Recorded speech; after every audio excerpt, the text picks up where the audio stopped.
பேரின்பம் அப்படின்னா நிமிடங்களில் முடிகிற சிற்றின்பம் போல இல்லாமல் இது மணிக்கணக்கா, நாள் கணக்கா, மாதக்கணக்கா, ஏன் ஆண்டு கணக்காக கூட நீடித்து இன்பம் தர்றதுங்க.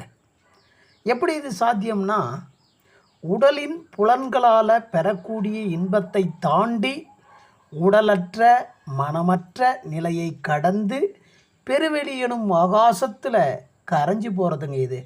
அதாவது நான் என்ற அகந்தை கொண்ட உடல்நிலை அழிந்து நான் எனும் பிரபஞ்சமாகி போகிறது இது. இங்கே இன்பம் மட்டும்தாங்க இருக்கும், துன்பமே இல்லை. துன்பம் தரக்கூடிய எல்லாமே உடல் மனசோடு நின்று போயிடும். சதா எப்போதுமே திகட்டாத சுகமான இன்பம் வந்து நம்மளை அரவணைச்சிக்கும். இதுதான் பேரின்பம் எனும் சூன்ய நிலை.